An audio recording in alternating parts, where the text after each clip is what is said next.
Si Dieu bénit, c'est parce que nous sommes en accord avec les intérêts de son Fils. Si nous désirons la bénédiction de Dieu, il nous faut marcher avec le Seigneur Jésus et lui être entièrement consacré. Le Père ne nous voit jamais en dehors du Seigneur Jésus et c'est en lui que se trouve la bénédiction de Dieu.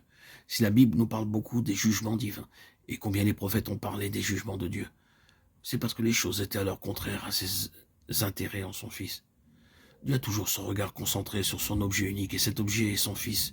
Dieu ne se disperse pas, il n'est pas simplement intéressé dans les petites choses comme telles. Les petites choses deviennent très grandes pour Dieu lorsqu'elles sont liées à son Fils.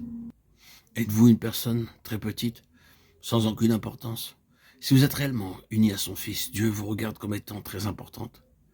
Mais ce n'est pas votre propre importance ni la mienne, c'est l'importance de son Fils. Cela est vrai de tout maître d'école fidèle. Je suppose que tous, nous avons été à l'école et que nous avons eu nos maîtres d'école. Et quelques-uns d'entre nous, durant nos jours d'études, nous désirions avoir des rapports agréables avec nos maîtres. Nous essayions de leur plaire parce que nous désirions être heureux avec nos maîtres et recevoir d'eux tout ce qu'ils pourraient nous donner. Mais le souvenir que j'ai gardé de mes maîtres est celui-ci. Ce n'est pas moi qu'ils avaient en vue. La seule chose qui les intéressait en ce qui me concernait, c'était que leur objet soit réalisé.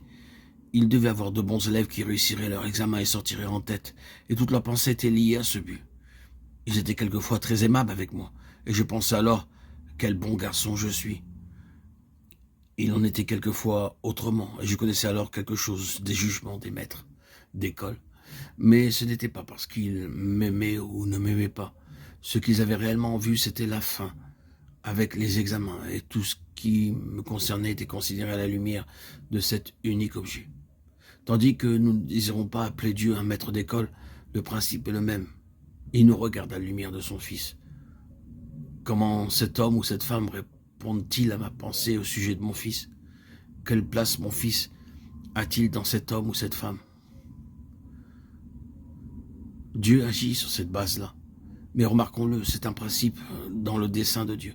Cela nous amène à dire que Dieu est un Dieu de dessein, qu'il agit toujours en relation avec ce dessein, qu'il avance malgré ce qui se passe dans son dessein, qu'il continue sur la base de son autorité souveraine, que personne ne peut l'arrêter, il arrivera à son but. C'est la raison pour laquelle il nous a donné le livre de l'Apocalypse. Avant de parvenir au but, il nous a montré ce qui se passerait. Son dessein doit être réalisé. Cependant, il est fidèle à cet haut principe, il garde toujours l'homme dans une place de responsabilité. Il n'enlève jamais à l'homme sa place de responsabilité. Et pourquoi cela? Parce que son dessein en son Fils doit être réalisé dans l'homme. Le grand homme corporatif dans lequel Christ doit avoir sa plénitude. Christ n'accomplira pas seul le dessein de Dieu.